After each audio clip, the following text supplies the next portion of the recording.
Bueno, les invito a abrir sus Biblias una vez más en Apocalipsis, capítulo 2,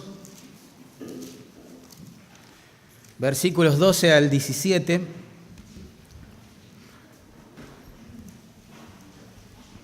Recuerden, mientras buscan en sus Biblias este pasaje, que el Señor ya resucitado, ya glorioso y victorioso, soberanamente eligió 7 iglesias que estaban ubicadas en Asia Menor, una provincia romana de aquel entonces, para enviarles una carta a cada una de ellas, teniendo en cuenta, por un lado, todas las cosas que ellos hacían bien, por el otro, todas las que hacían mal. ¿Por qué hizo esto? Porque de esta forma iba a ser un modelo para todas las iglesias de todos los tiempos alrededor de todo el mundo, porque en cierta forma nos parecemos un poco a estas 7 iglesias. Tanto en lo colectivo, la Iglesia Bautista Misionera en Carapachay, como en lo individual, vos y yo. La tercera de estas cartas, que es la que vamos a ver hoy, está dirigida a la iglesia en Pérgamo. Pérgamo fue un centro religioso importante para 4 deidades, paganas obviamente, pero sobre todo, digamos que fue una de las ciudades más fuertes e incisivas en cuanto al culto al emperador. Se cree que el hombre que es mencionado en versículo 13, Antipas, justamente por ser fiel a Cristo y negarse a reconocer o a adorar al emperador como su Señor, pagó con su vida.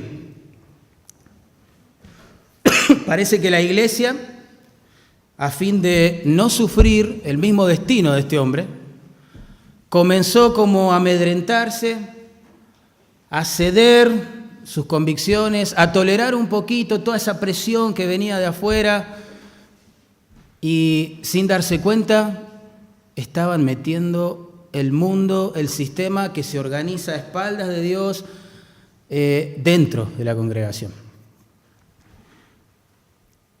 Jesús lo que hace a través de esta carta es llamarla al arrepentimiento, por un lado, por el otro a empezar a confrontar ese pecado que estaban tolerando en su interior, y por el otro, y quizás lo más importante, a volver a deleitarse solamente en Él, a hacer de Cristo lo que es el mayor tesoro de la iglesia. Pérgamo podríamos titularla como la iglesia que, a diferencia de Esmirna, cedió ante la presión. Cedió ante la presión. Así que, teniendo esto en mente, vamos a orar y a pedirle al Señor que se glorifique entre nosotros. Oramos. Señor amado, gracias por tu palabra. Úsala, por favor, en esta mañana. En tus manos es eficaz, es poderosa para partir el alma y discernir los pensamientos más profundos de nuestros corazones. En tus manos puede hacer crecer fruto, verdes pastos, donde solo había desierto. En tus manos, tu palabra cumple tu voluntad, Señor. Por eso te rogamos tu guía en este momento, la guía de tu Espíritu. Te lo rogamos en el nombre de Jesús. Amén. Y amén. Vamos a leer entonces, ahora sí, Apocalipsis capítulo 2, versículos 12 al 17, esta tercera carta que baja desde los cielos para la iglesia en Pérgamo. Dice así: y escribe al ángel de la iglesia en Pérgamo, el que tiene la espada aguda de 2 filos, dice esto: yo conozco tus obras y dónde moras, donde está el trono de Satanás. Pero retienes mi nombre y no has negado mi fe, ni aun en los días en que Antipas, mi testigo fiel, fue muerto entre vosotros, donde mora Satanás. Pero tengo unas pocas cosas contra ti, que tienes ahí a los que retienen la doctrina de Balaam, que enseñaba a Balac a poner tropiezo ante los hijos de Israel, a comer de cosas sacrificadas a los ídolos y a cometer fornicación. Y también tienes a los que retienen la doctrina de los nicolaitas, la que yo aborrezco. Por tanto, arrepiéntete, pues si no, vendré a ti pronto y pelearé contra ellos con la espada de mi boca. El que tiene oído, oiga lo que el Espíritu dice a las iglesias. Al que venciere, daré a comer del maná escondido y le daré una piedrecita blanca y en la piedrecita escrito un nombre nuevo, el cual ninguno conoce, sino aquel que lo recibe. Vamos a ver, en primer lugar, en versículo 12, cómo se presenta el Señor, el autor de esta carta. Dice allí, escribe al ángel de la iglesia en Pérgamo. Esa es la comisión para Juan. Juan, tenés que escribir una tercera carta, tenés que dirigirla a aquel mensajero, a aquel ángel, recuerden, aquel mensajero que tiene que llevarla hasta la congregación y después leerla en sus cultos. Juan, escribí, y hacelo pronto es la idea allí, porque mi pueblo está cediendo bajo la presión de la cultura en la cual mora y está dejando entrar el pecado en la iglesia. Noten cómo se presenta el Señor aquí, como el que tiene la espada aguda de dos filos. Dijimos que Jesús se presenta ante estas iglesias tomando algún aspecto de toda esa visión que Juan observó y detalló en capítulo 1, versículos 9 al 20. Esa visión mostraba al Cristo glorificado en el centro de sus iglesias, trayendo un mensaje a veces de consuelo cuando eran perseguidas y a veces de confrontación cuando estaban dormidas. Bueno, en este caso, en el de Pérgamo, para confrontarla, obviamente, Cristo se identifica como el que tiene la espada aguda de dos filos. Eso lo vemos en capítulo 1, verso 16. La palabra se traduce espada allí, no habla de una daga corta que se usaba para defensa personal en un combate mano a mano, sino que habla de una espada que se usaba en una avanzada, digamos, militar. Es decir, es una imagen de un Cristo que se acerca a su iglesia con la espada en la mano. Esa no es una imagen positiva, es una imagen severa. Él se acerca a su iglesia que está tolerando el pecado en su seno, con la espada en su mano para disciplinar. Cuando Juan describe la apariencia de Cristo que está regresando a la tierra por segunda vez para destruir a sus enemigos y reinar, en Apocalipsis 19:15 lo describe con estas palabras: de la boca de él sale una espada aguda para herir con ella a las naciones, y él las regirá con vara de hierro, y él pisa el lagar del vino del furor y de la ira del Dios Todopoderoso. Se divisa en el horizonte problemas serios para la iglesia que tolera el pecado. Hay algo que está allí creciendo dentro del cuerpo de Cristo que requiere la intervención de un cirujano, no de un cosmetólogo que lo tape. Alguien que venga con el bisturí, corte sangre para extirparlo. Ese es el cuadro aquí. Y es el Señor. ¡Wow! El Señor de la iglesia. Así se presenta el autor, anunciando juicio sobre la congregación. No era todo malo en Pérgamo, tampoco era todo bueno, como en todas las iglesias, ¿verdad?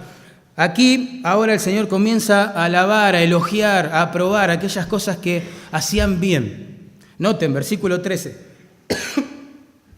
Yo conozco tus obras. ¿Y dónde moras? Donde está el trono de Satanás.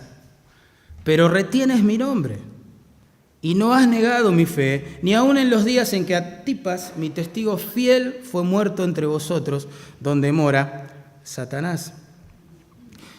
Otra vez nos encontramos con esa expresión que viene de los labios del Señor Todopoderoso, omnisciente y sabio. Yo te conozco.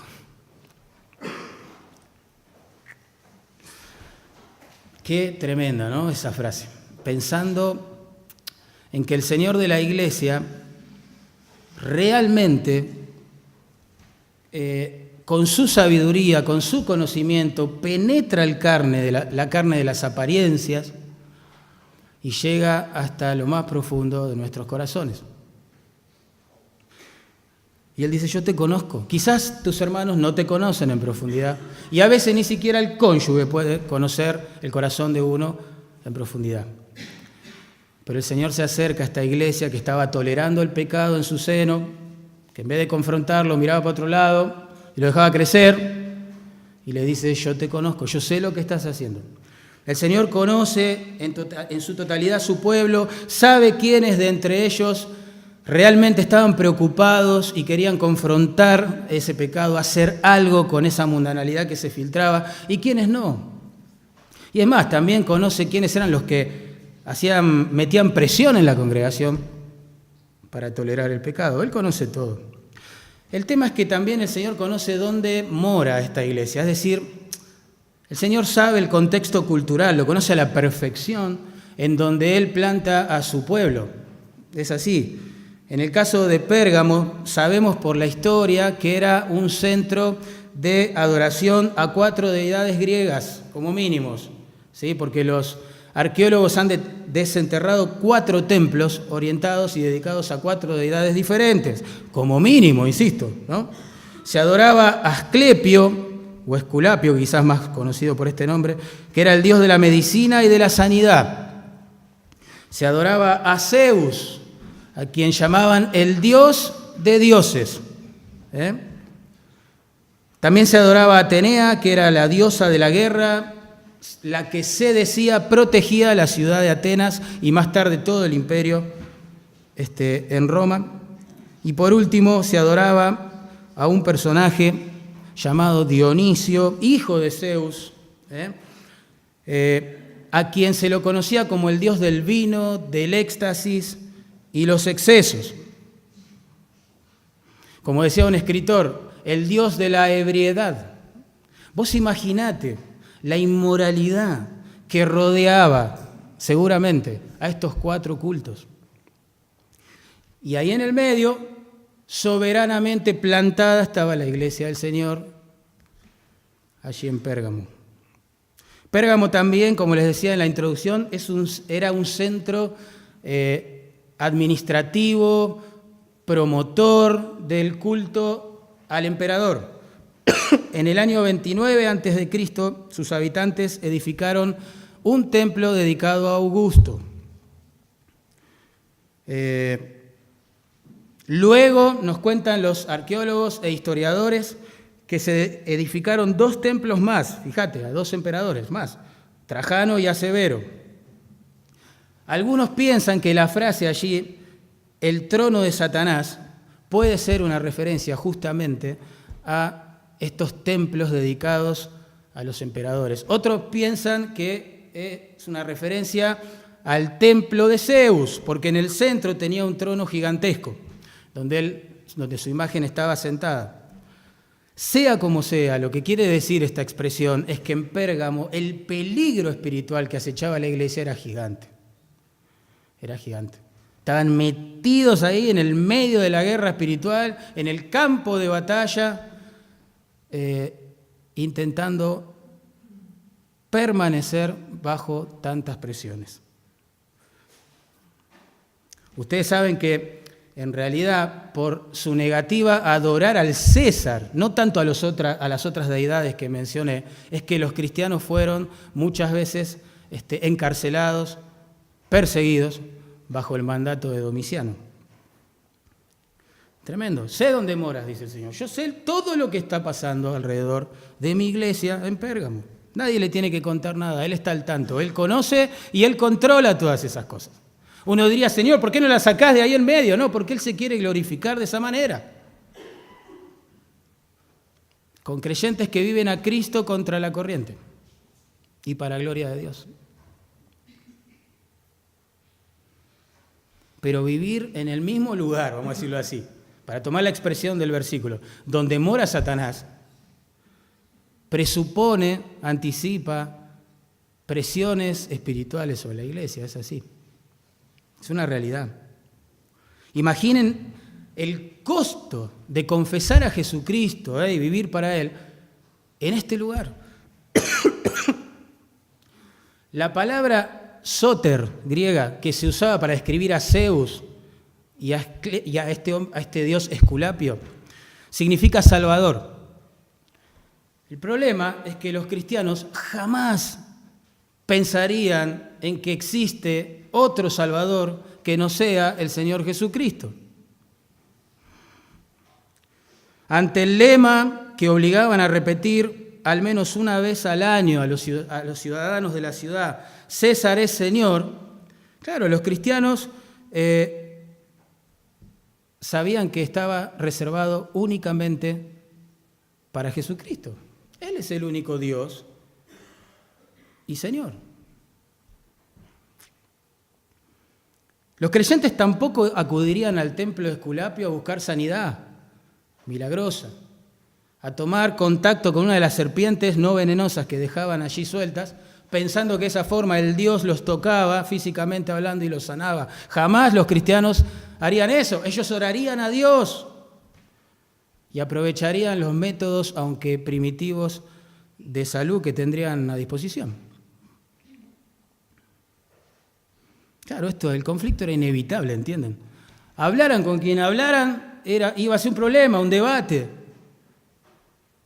Y en ese momento, cuando un vecino se enteraba que quizás cerca de él vivía uno de estos cristianos, que estaban en contra de todo en apariencia, podía denunciarlo y las autoridades romanas tomaban cartas en el asunto. No era fácil ser cristiano en Pérgamo. Pero a pesar de este entorno opositor al Señor, hostil a los santos, los fieles allí no negaron, noten, su fe en Jesucristo. El Señor reconoce eso. Dice, retienes mi nombre. Ustedes saben que en el contexto bíblico el concepto de nombre es equivalente al concepto de la persona en totalidad que identifica ese nombre. Lo que quiere decir es, no me negaste. Qué bueno, iglesia. Bien. A pesar, es la idea, ¿no?, de que alguien te invitó a retractarte, seguramente, de tu fe, vos la retuviste, es la idea. Te aferraste fuertemente, significa el concepto. Aunque te quisieron derribar por todos lados, no negaste a Cristo. Ni una ni tres veces, como lo hizo el apóstol Pedro bajo presión. No has negado mi fe tampoco. Esto es una acción concluida, es decir, sucedió, pasó. No es hipotético, es algo que sucedió en la historia de esta iglesia, en un momento específico. Esto también implica entonces que en algún momento alguien se acercó a ellos, los presionó para que se retractaran y negaran su fe, no solo a su Salvador. Alguien dijo, ellos se mantuvieron firmes en la fe porque se aferraron a quien es el autor y consumador de la fe. En su libro de los mártires, muy lindo, Fox nos cuenta que en tiempos de Domiciano, o sea, el emperador de turno que hay detrás de la carta de Apocalipsis, se dictó una ley que decía, escuchen esto, una ley que decía, que ningún cristiano, una vez traído ante un tribunal, quede excepto del castigo sin que renuncie a su religión. Es más, el texto, noten, menciona a un tal Antipas, ¿verdad?, que por justamente guardar esta fidelidad al nombre y a la palabra de Cristo, fue martirizado. Los creyentes de esa iglesia en la cual se congregó en algún momento Antipas, al ver lo que pasaba, no decayeron, sino que se mantuvieron fieles. Algunos dicen que es probable que Antipas fuera el pastor de la iglesia, otros dicen que era un predicador de la iglesia, otros dicen que era un miembro de la iglesia. Pienso que no hace ninguna diferencia eso. Según la tradición, este hombre murió calcinado cuando fue metido dentro de un horno con forma de toro, ¿sí? Y se cree por negarse a adorar al emperador. Así que Antipas pagó su fidelidad a Cristo con su propia vida. Y el Señor trae a la memoria de esta iglesia eso que pasó para exhortar, confrontar a aquellos que, para evitar problemas y conflictos, cedían o empezaban a hacerlo. Me llama la atención que a este mártir, noten allí en el versículo 13, el Señor lo califica como mi testigo fiel. Ese pronombre personal enfatiza una relación íntima entre el Señor, del cual Antipas testificaba, y el siervo que moría por eso. Una relación íntima. Antipas ya pertenecía al Señor, había sido comprado por precio, su vida no le pertenecía y la ofrendó para su Señor. Nadie se la quitó, la ofrendó. Si él la hubiese querido retener, bueno, solamente tenía que negar a Cristo y sus enseñanzas y listo. Pero él la ofrendó a su Señor. Hubo un tiempo, hermanos, en el cual morir por Cristo era la meta por excelencia de los creyentes. Era como el honor más alto, más grande. Hoy muchos ni siquiera viven para él. Pero así se vivía la fe en esos tiempos, y así deberíamos vivirla nosotros hoy, con esa pasión por Cristo, con esa conciencia de su dignidad, que si es necesario por su causa y por su palabra, uno tiene que entregar su vida a hacerlo, porque Él la entregó antes por nosotros. Antipas no se había perdido con la muerte, dijo un historiador, sino que había sido recogido a la presencia de su Señor. Aquel que había hecho de Cristo su vida y tesoro, ofrendaba esa vida para su tesoro. Bueno, es así, los creyentes fieles allí en Pérgamo ilustran las palabras de Cristo, registradas en Mateo 16, 18. Él dijo, yo edificaré mi iglesia y las puertas del Hades no prevalecerán contra ella. Es cierto que la oposición puede desanimar, desalentar, amedrentar, hasta dañar a la iglesia de Cristo, pero jamás podrá destruirla. Jamás, porque la fe de los santos se purifica, se fortalece, se profundiza cuando nadan en un mar de aflicción. En cambio, aquellos que son creyentes nominales, que solo tienen una fe humana, circunstancial y de corta duración, niegan a Cristo y se van. Se van. Qué buena iglesia hasta aquí. Tremenda. Pero no todo era tan bueno. Noten versículos 14 y 15. Ahora vamos a ver la amonestación. Básicamente, la amonestación a esta iglesia dice, están tolerando el pecado.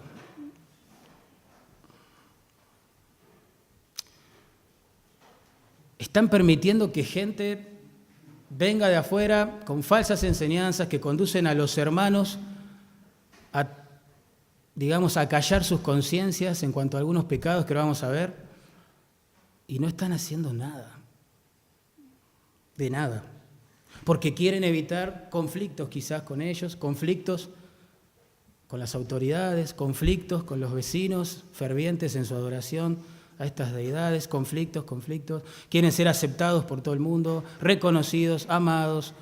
No es así, no es así. Cristo preparó a sus discípulos para la persecución, no para la fama. El mismo Pablo le dijo a su discípulo Timoteo que si iba a vivir piadosamente en Cristo Jesús, lo que tenía que esperar, ¿qué era? Fama, reconocimiento, popularidad. No, ¿qué dijo? Persecución. Timoteo, vas a padecer persecución. Si querés pasarla bien, olvídate de Cristo, pero si querés dar tu vida por tu tesoro más grande, que es Cristo, vas a padecer algún tipo de persecución. De hecho, la tradición nos cuenta que Timoteo murió apaleado por una multitud de peregrinos que estaban desenfrenados, adorando a sus dioses con minúscula. Él se interpuso en el camino, los llamó al arrepentimiento, a confiar en Jesucristo, y la reacción fue violenta, y a los 2 días, después de haber sido golpeado, se fue a casa con su Señor. Pero fíjate el reproche a esta iglesia. Dice, tienes ahí a los que retienen la doctrina de Balaam. Ese es el reproche de Cristo. Aunque muchos hermanos fueron fieles a la verdad, es evidente que otros estaban tolerando a los lobos que promovían las mentiras en la iglesia. Es más, la expresión tienes ahí puede significar que esta gente quizás hasta había ingresado en la membresía de la iglesia. Si trasladáramos esto a nuestros tiempos, seguro que pasó por el curso de membresía, diríamos nosotros.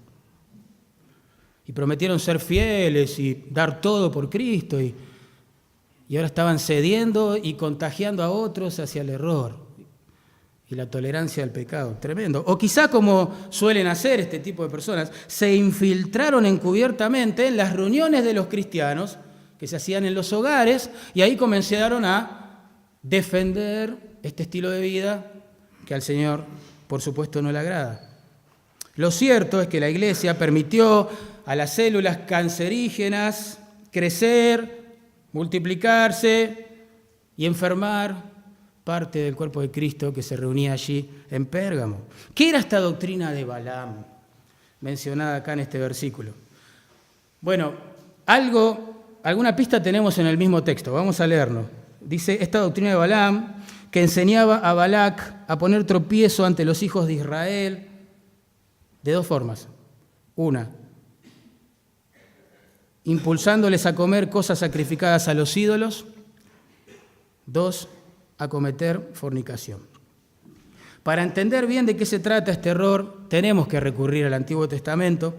No hay tiempo para hacerlo ahora, pero si ustedes quieren leer la historia de Balaam y de Balac, mencionada aquí, tienen que ir a Números, al libro de Números, capítulos 22 al 25. Balac era el rey de Moab, una nación enemiga de Israel. Este hombre estaba amedrentado, atemorizado, porque el ejército israelí acababa de destruir a sus vecinos y enfilaban para el territorio de él. Entonces,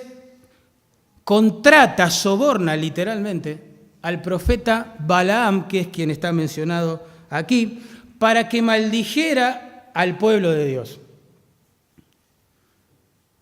La maldición de un profeta era un tema muy importante, no para menospreciar, ¿no? Y él pensó, si Balaam maldice al ejército de Israel, los vamos a destruir. Balaam intentó hacerlo 3 veces, hermano. 3 veces. Dios se lo impidió. 1, 2 y 3 veces también. Pero en su codicia por el dinero, como tienen estos falsos maestros en la actualidad también, él ideó un plan siniestro. Pensó así, yo no puedo maldecirlos, Dios no me deja. Si no lo haría es la idea, ¿no? Pero bueno, Dios no me deja.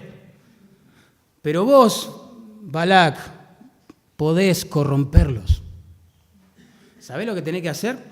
Tenés que agarrar a todas tus mujeres, las más lindas, ¿sí?, que se mezclen con el pueblo de Israel. Vas a ver que ellos fornican con ellas y después van a ir al templo a adorar a los dioses que ellas veneran y que van a comer la carne que se les ofrecía en sacrificio a esas deidades. Y van a pecar, y de esa manera su propio Dios los va a condenar, los va a castigar, y nosotros los vamos a liquidar. Fíjate el plan macabro. Lamentablemente, en Números 25, del 1 al 4, se nos cuenta que así sucedió. El pueblo cometió fornicación con las moabitas, participó de los cultos a sus deidades y comieron como locos esa carne que estaba ofrecida en adoración a sus dioses. Hasta llegaron a adorar esas imágenes, lo que hace un ser humano por sexo. ¿Qué hizo Dios? Tenía razón Balaam. Dios intervino, castigó a su pueblo. 24.000 hombres murieron según Números 25:9, de los cuales algunos eran líderes espirituales de la nación.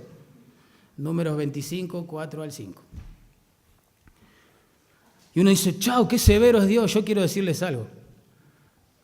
Esta severa acción del Señor fue motivada por una gracia y un amor tremendo hacia su pacto que había hecho con este pueblo, porque realmente si Él no ponía freno por sus propias manos y de esta manera, todo el pueblo iba a ser destruido. Pero Dios había hecho un pacto con este pueblo y este pueblo iba a permanecer. Suena raro, ¿no? Hablar de Dios en estos términos, ¿sí o no? Nuestra cultura, vieron que Dios es casi un ancianito que está ajeno allí, centrado en su trono, muy lejos, no tiene nada que ver con nosotros. Está tan viejito que ni puede moverse prácticamente e intervenir, ¿no?, en los asuntos de los hombres. Pero no es así. No es así. Noten esta enseñanza tremenda para la iglesia. No fue un multitudinario ejército el que destruyó a Israel, sino unas pocas mujeres sensuales. Es decir, que ni la persecución de Domiciano, ni el ni la persecución que ofrecía el resto de los sacerdotes y personas que adoraban esos templos iban a destruir a la iglesia. La iglesia cae, pierde su eficacia, su poder, cuando peca.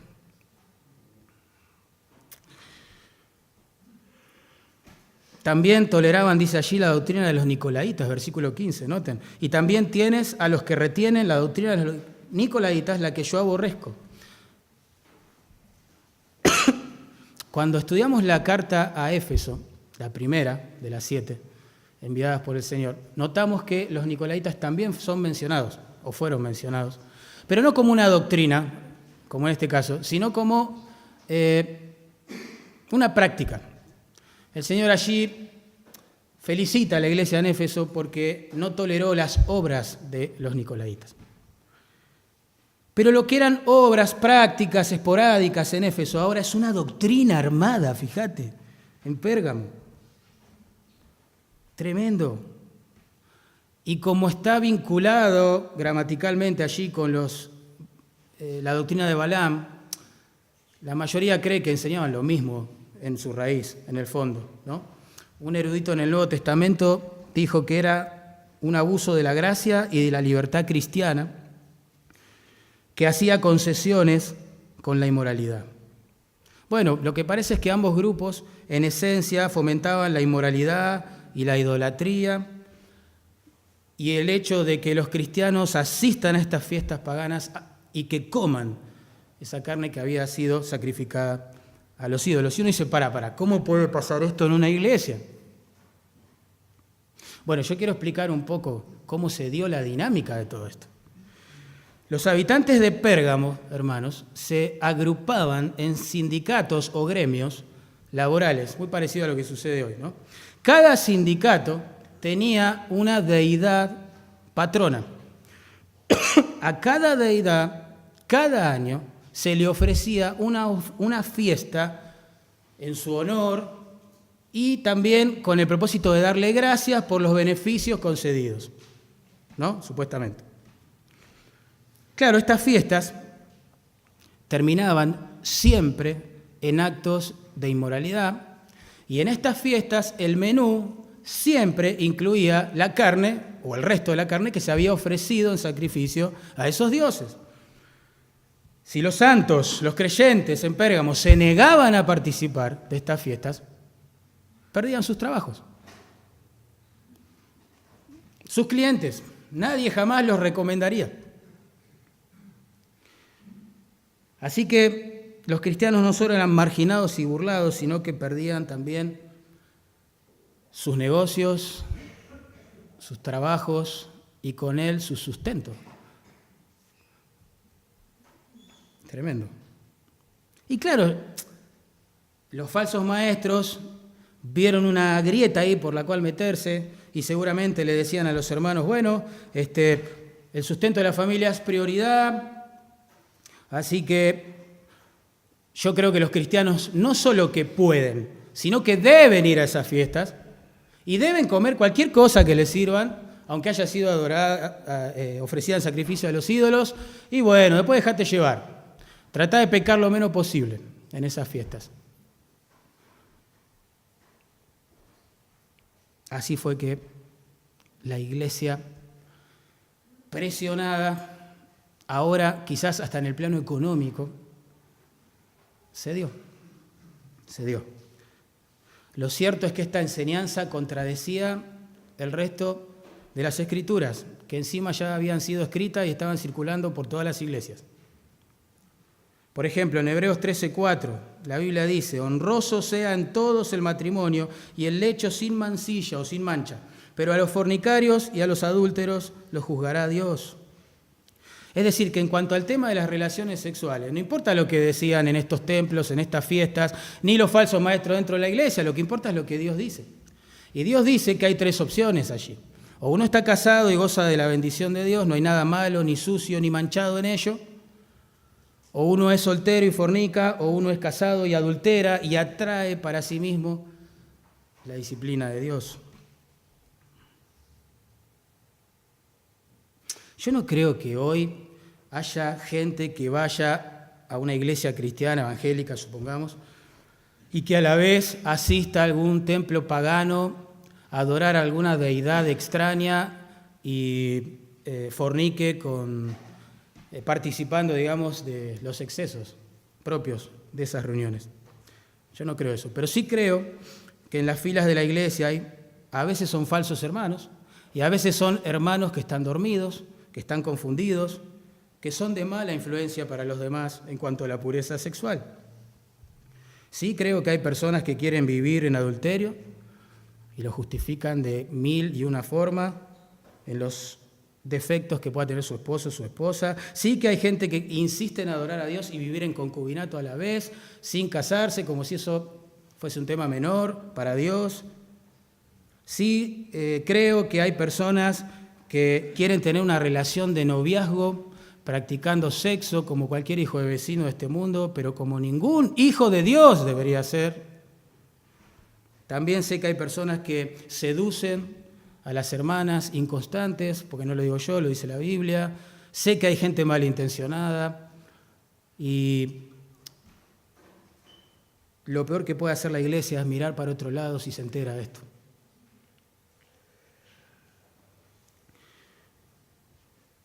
El punto es que esa gente va a venir. No hay que preguntarse, ¿vendrán? Lo que tenemos que preguntarnos es qué vamos a hacer cuando vengan.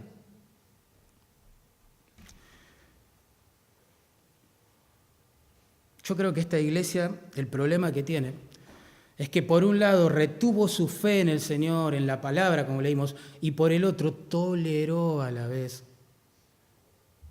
estas personas que eran como una especie de levadura que estaban leudando de a poquito la masa de la iglesia. ¿Saben? Hay un principio tan claro en la Biblia que las iglesias que dejan de preocuparse por disciplinar el pecado y esas cosas olvidan. Que si el pecado en general, y estos que son mencionados aquí en particular, no se eliminan, no se confrontan, se esparcen y crecen. En 1 Corintios 5, Pablo compara la inmoralidad que se tolera en la iglesia, como lo que mencioné recién, con esa metáfora, un poco de levadura, que se echa en la masa y termina leudándola toda. Estaba leyendo ayer a la mañana acerca de la vida de un predicador que ya falleció, sirvió al Señor en el año 1815 en adelante, un hombre de Dios, le preguntaron cuál es su propósito para predicar. ¿Por qué usted quiere predicar? Enseñar la palabra. Y él dijo así: mis propósitos son 3. Humillar nuestro corazón caído. 2. Exaltar a Dios y su gracia. 3. Promover la santidad en su iglesia. Si hoy uno lee libros de crecimiento y de cómo ser exitosos y construir una iglesia multitudinaria y esas cosas y famosas y no sé qué, se encuentra con que el propósito de la predicación es hacer que el pecador se sienta cómodo. Para eso hay que minimizar la santidad, la gloria y la justicia de Dios. Y parece que la meta principal es promover no la santidad, sino el mundo, la cultura dentro de la iglesia, para caer bien a todo el mundo. Pero hubo un tiempo, y tiene que ser presente para nosotros, donde los hermanos se preocupaban unos por otros. Se defendían unos con otros. Morían unos en lugar de otros. Por eso viene la advertencia, noten, versículo 16. Por tanto, arrepiéntete. Pues si no, es decir, si no te arrepientes, vendré a ti pronto y pelearé contra ellos con la espada de mi boca. La iglesia estaba cediendo, estaba dejando ingresar la levadura en la masa. Con esa actitud se estaban acarreando la disciplina de Dios porque Él es santo, nunca olvidemos eso. ¿Cuál es la solución?, se pregunta uno. Ahí dice claramente el texto: el arrepentimiento. Saben que el tiempo y el modo en que se expresa este verbo habla de algo que tenemos que hacer con prontitud y por completo. Tenemos que arrepentirnos. Ya es la idea. Debían arrepentirse. Uno dice: ¿de qué pecado? Hermano, dejar crecer el pecado, aunque sea de otros, en la iglesia, sin confrontarlo, tolerándolo, eso es pecado también. Pecado no es solo robar, murmurar, mentir, matar, adulterar, sino también tolerar sin confrontar, en amor, pero con verdad, al pecado, para que se deje y se restaure. Como dijo Lutero, usted es responsable no solo de las cosas que dice, sino de aquellas que no dice. Y yo te quiero hacer una pregunta para que examines tu corazón, porque yo me la hice a mí, para examinar el mío. ¿Alguna vez supiste, te enteraste o viste a algún hermano transitando caminos peligrosos, descendentes en cuanto a la inmoralidad sexual y otras cosas, y no hiciste nada? ¿No se lo dijiste a nadie?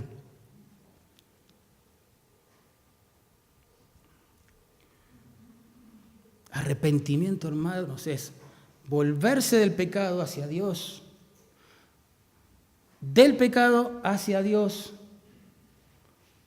Muchos se avergüenzan de su pecado, se sienten culpables por su pecado, sienten tristeza, pero no se vuelven a Dios. Eso no es arrepentimiento. Arrepentimiento es: me vuelvo de mi pecado hacia mi Dios. Giro en U, cambio de calzada, de ruta. El arrepentimiento no es invisible, porque produce frutos. ¿Cuál sería el fruto en la iglesia en Pérgamo si se arrepentían? Bueno, seguramente que los líderes de la congregación iban a comenzar a obedecer la palabra de Dios respecto a qué hacer y cómo tratar a las personas que empiezan a traer la levadura dentro de la iglesia. Tito 3:10 dice: al hombre que cause divisiones, contexto es falsa doctrina, después de una y otra amonestación, deséchalo. Los líderes no pueden ignorar la situación. Esas palabras fueron escritas al pastor Tito, que tenía que ministrar en un montón de iglesias y poner orden en ellas. Si vos sos parte del liderazgo de la iglesia, vos no podés tolerar el pecado, vos no podés mirar para otro lado, y yo tampoco. El texto es claro. Hablamos una vez con la persona para que se arrepienta, para ganarla, para que viva para Cristo y recupere el gozo del Señor, que el pecado le robó. Si no se arrepiente, volvemos a hablar con la persona. Y si no se arrepiente, hermano, dice el texto claramente, hay que sacarlo de la iglesia porque es levadura que va a contaminar toda la masa. Yo sé que esto no es popular, pero es bíblico. Y es lo que tenemos que hacer. Pero el fruto de arrepentimiento no se vería solo en los líderes acá, sino también en todos los miembros de la iglesia en Pérgamo. Los miembros de la iglesia, me meto en ese rubro, en esa categoría, como miembro de la iglesia también tengo que pensar, no solo debemos rechazar la falsedad, la inmoralidad y a estas personas peligrosas que son de mala influencia, sino que tenemos que reprenderlos. En Efesios 5:17, en un contexto de inmoralidad, la Biblia dice esto: no participéis de las obras infructuosas de las tinieblas, sino más bien reprendedlas. La mayoría de nosotros nos quedamos con la primera parte del versículo, creemos que obedecemos a Dios y guardamos la pureza de la iglesia al no participar de esas cosas, pero eso no está bien. Eso es la mitad de la responsabilidad. La otra mitad es reprenderlas. La iglesia no debe hacer sentir cómodos a esas personas que son de mala influencia, que son levadura en la masa, sino que tiene que confrontarlos.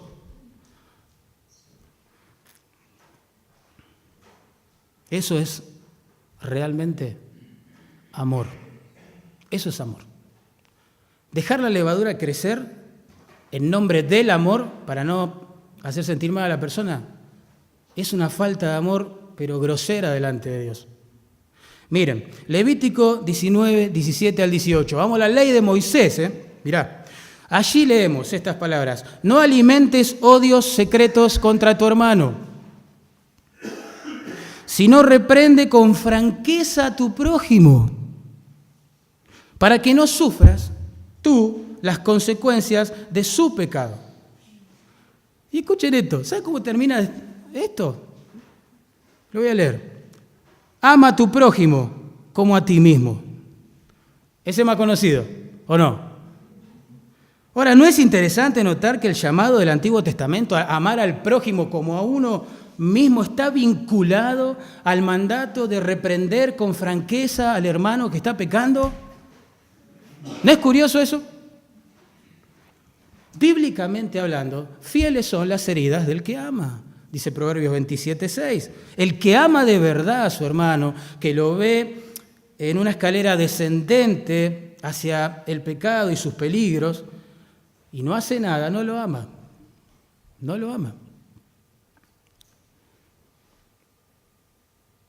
Yo creo que en nuestras relaciones hoy hemos sustituido el deber de ser amorosos y veraces por ser agradables y temerosos. Entonces decimos, no lo confronto. Mirá, está mal, che, este. Se está viendo, no sé, con alguien, es peligroso en el trabajo. Pero bueno, yo por amor no le voy a decir nada, voy a orar. No, eso no es amor. Tenemos que confrontar a esa persona porque amamos a Dios y la amamos a ella más que a nosotros mismos y nuestros deseos de quedar bien con todo el mundo.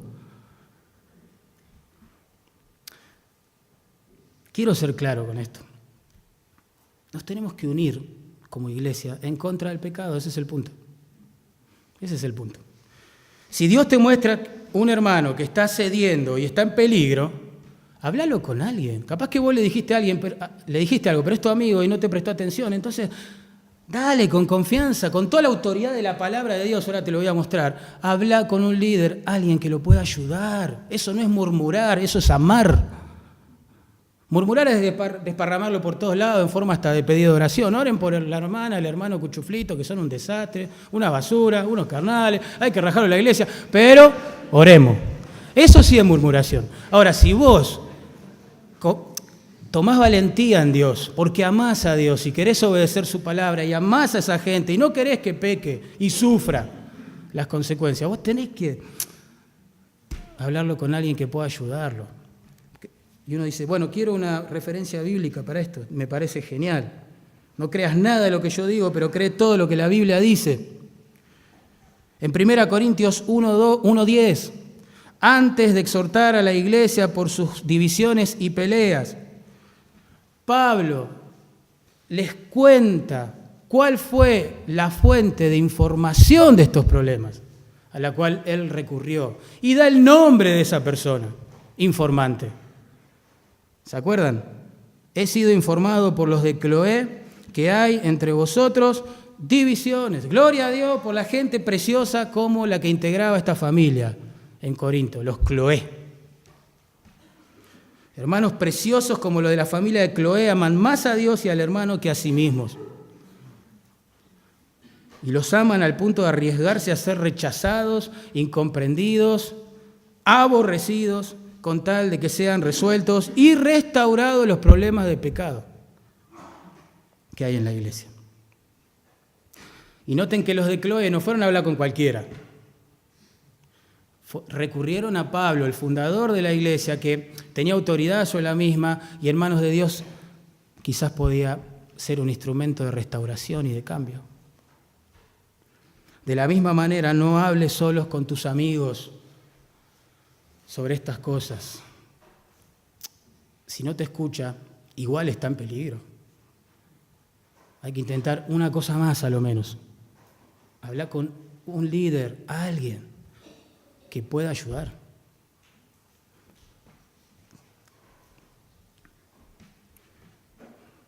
Si no lo haces, dice el Señor acá, vendré a ti y pelearé contra ellos con la espada de mi boca. El Señor está anunciando, como lo vimos en la introducción a la carta, una visitación para juicio sobre la iglesia. Y no dice el Señor, juicio con su iglesia, no puede ser, sí, es bíblico también. Estamos en un libro que se propone revelar a Jesucristo. Ese es el propósito de Apocalipsis. Y aquí lo contemplamos en gran parte de sus aspectos y atributos. Y Él disciplina a su pueblo, hermano. Sí, claro que sí. Cuando la iglesia no lo hace en obediencia a la palabra, Él lo hace. Pero toda la iglesia sufre las consecuencias, pues somos un cuerpo. ¿De qué nos asombramos al leer estas cosas que parecen tan duras y Cristo ya había intervenido años atrás de que se escribiera esta carta judicialmente contra aquellos que alteraban el orden, la santidad y afectaban el testimonio de la iglesia en Corinto, ¿se acuerdan? A tal punto llegaron que iban a la iglesia a celebrar la cena del Señor, ostentando de un menú costoso en detrimento de los pobres, y algunos de ellos se emborrachaban y perdieron totalmente el propósito de lo que estaban haciendo. Lo más fácil es decir, bueno, eran todos inconversos, pero no es así. No eran todos inconversos. Noten, 1 Corintios 11:30 dice, por lo cual hay muchos enfermos y debilitados entre vosotros, y muchos duermen. Uno dice, ¿no hay manera de evitar este juicio severo? Vuelvo a leer 1 Corintios. Dice, si nos examinásemos a nosotros mismos, no a los demás, a nosotros mismos, no seríamos juzgados. Mas siendo juzgados, escuchen esto, somos castigados por el Señor para que no seamos condenados con el mundo. ¿Ven que eran creyentes? Y hacían estas cosas. El Señor los juzga, los castiga duramente para que no sean condenados como los otros que no le pertenecen. 1 Pedro, capítulo 4, verso 17, explica por qué el Señor hace esto. Dice, porque el juicio debe comenzar primero por la casa de Dios. Dios es un Dios santo, va a purificar todas las cosas, cielos nuevos, tierra nueva, y está purificando a su pueblo antes que todo lo demás. Ese es el trabajo de Dios en nuestros días, en tu corazón y en el mío. Está formando la imagen de Cristo. Y no podemos agradar al Señor si no vivimos en santidad. Es imposible. Imposible. Terminamos viendo el aliento, versículo 17. Esto es hermoso, ¿no? Porque en un contexto así, en donde se anuncia disciplina de parte del Señor, purificación, dolor, se llama al arrepentimiento, se llama a confrontar a esta gente que estaban tolerando con todo el daño que eso genera y el lío y el estrés, digo yo, que produce, ¿no? Es hermoso leer esto, porque Dios es severo y bondadoso a la vez, como dijo el apóstol Pablo. Él encarnó un equilibrio santo entre gracia y verdad que es precioso. Miren cómo termina esta carta. Verso 17 dice, el que tiene oído, oiga lo que el Espíritu dice a las iglesias. Si hoy escuchaste mi predicación, no pasa nada, volvemos a casa como si hubiese pasado un tren y listo. ¿Quién soy yo? ¿No? Pero si vos entendés que es el Espíritu Santo hablando a través de esta carta a las iglesias y a tu corazón, no podemos permanecer iguales. No podemos. La autoridad de la tercera persona de la Trinidad, Dios Espíritu Santo, Dios en nosotros, es el que nos llama al arrepentimiento y nos pide un cambio. Y termina todo con una promesa hermosa. Dice, al que venciere, daré a comer del maná escondido y le daré una piedrecita blanca y en la piedrecita escrito un nombre nuevo, el cual ninguno conoce, sino aquel que lo recibe. Ya hemos probado bíblicamente que los vencedores allí referidos son todos los creyentes, que son vencedores por aquella fe en Cristo, porque la fe en Cristo los vincula al quien ha vencido sobre la muerte, sobre el pecado, sobre Satanás, sobre todo, y es Rey de Reyes y Señor de Señores. ¿Sí? ¿Cuál es la promesa para los creyentes? En primer lugar, le daré a comer del maná escondido. Y en segundo lugar, una piedrecita blanca. En cuanto al maná escondido, pensemos, ¿qué significa? Ustedes saben que el maná era el alimento que Dios proveyó en medio del desierto para casi 2 millones de personas que formaban su pueblo, para que no perecieran de hambre en aquel lugar. Una porción de ese maná, según lo leemos en Éxodo 16:33, tenía que ser guardada en una especie de cofre, ¿sí? Y llevado después al lugar santísimo en el tabernáculo, más tarde en el templo, lugar donde se manifestaba la presencia de Dios, ¿de acuerdo? Lugar al que los hombres no podían acceder por más que quisieran. Solamente el sumo sacerdote, una vez al año, ingresaba a ese lugar en el día del perdón o de la expiación. Por eso, si bien el maná alimentaba a todo el pueblo, había una parte de él que estaba escondido ahí, en la presencia de Dios. Estaba velado a los ojos de la mayoría de las personas. Pero según Juan, capítulo 6, Cristo se identificó a sí mismo como el pan, ¿se acuerdan? Que descendió del cielo. ¡Qué grande! Esta promesa entonces sugiere que los creyentes pueden vivir espiritualmente hablando completos, satisfechos, con un sentido de suficiencia total en la plena comunión con Cristo. Así como aquel que conoce a Cristo y tenía sed espiritual, ¿no?, para encontrar la verdad, ya deja de tenerla. Aquel que conoce a Cristo deja de tener hambre espiritual. Ya está completo en él, ya está satisfecho en él, no hay nada más que agregar a su obra. Ni salvos, ni santos, ni satisfechos. Él ya es todo para nosotros. Después dice, le daré una piedrecita blanca, y en la piedrecita ha escrito un nombre nuevo, el cual ninguno conoce, sino aquel que lo recibe. Bueno, acá hay, claro, muchas interpretaciones. No voy a tomar minutos para decir cada una de ellas. La que más lógica y ajustada al contexto me pareció es esta, la que voy a clásica describe una piedra lisa, pulida. No se imaginen un adoquín ni una roca, ¿sí? Ovoide, sino algo liso, una tablita, tipo como este celular, algo así, ¿no? Estas tablitas de piedra blanca, aunque había otros materiales también, servía como tarjeta personal para poder ingresar como invitado a un banquete. La piedra se tomaba, se partía por la mitad. En un lugar o en una de las mitades se colocaba el nombre del invitado y en el otro el nombre del anfitrión. Cuando el invitado finalmente asistía a la fiesta, mostraba su mitad, digamos, de esta piedrecilla, el anfitrión venía, verificaba que todo coincida y de esa manera se garantizaba la entrada. Está bueno para hacer hoy, ¿no? Evitar colados. Para mí esto es un cuadro hermoso de la gracia de Cristo. Porque el mismo Dios que debería rechazarnos a vos y a mí por nuestro pecado, el mismo Dios que tendría que haber enviado fuego del cielo, quizás si consumiera esa iglesia en Pérgamo, tolerante del pecado, y a nosotros también cuando lo hacemos. Porque a veces toleramos nuestro pecado en el corazón y no el de otros. Estamos hablando de las dos cosas acá. El mismo Dios que no debería ya querer saber más nada con nosotros. Es el que nos dice, vos vas a ser bienvenido. Tenés un lugar preparado para vos en la casa de mi Padre.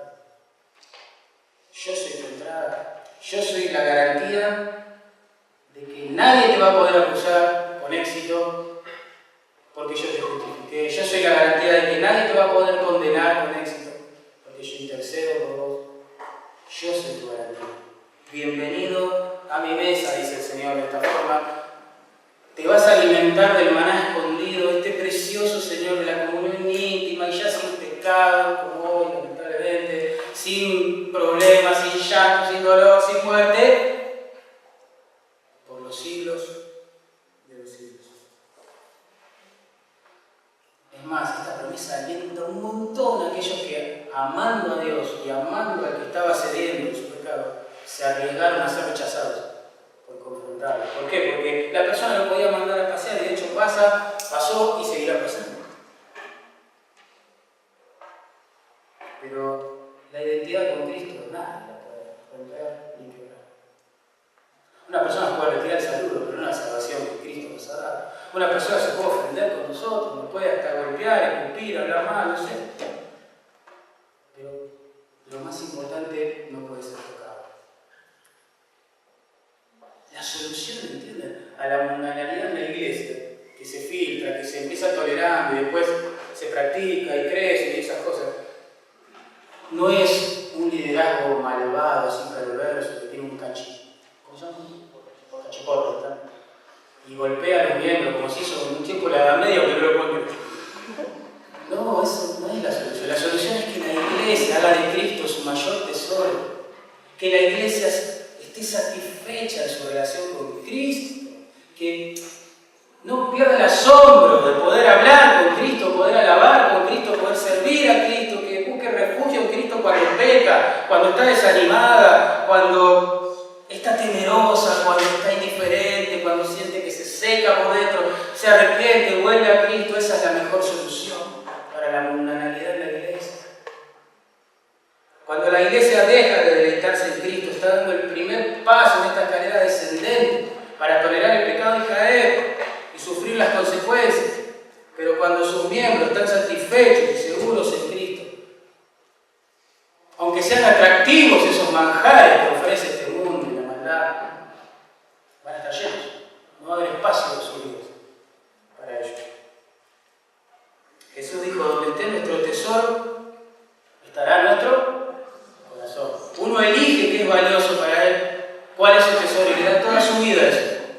Algunos hacen eso con el dinero, otros con su trabajo, otros con alguna relación, otros con, no sé, logros, diferentes logros. Pero el llamado constante de la iglesia es hacer de Cristo su tesoro. Una de las cosas más tristes que le puede pasar a una iglesia en general y a un creyente en particular es elegir mal invertir todos sus días en eso. El Espíritu Santo nos llama a través de esta carta al arrepentimiento, a confrontar el pecado para que no crezca en la iglesia y a compartir de nuevo esa comunión preciosa con Él. La idea es estar tan llenos de Cristo que seamos investidos de deseos y poder para cumplir con lo que se nos exige. Para examinar el corazón, ¿de qué tengo que arrepentirme yo? Considerando este cuadro, ¿de qué tienes que arrepentirte tú? ¿Soy de los que estoy en el lado de los que no confrontan el pecado y lo dejo crecer? ¿Estoy en el lado de los que causa tropiezo a otros y precisan ser confrontados? ¿De qué lado estoy? ¿Cuál es mi pecado en este asunto? Y por último, lo más importante, ¿es Cristo mi tesoro?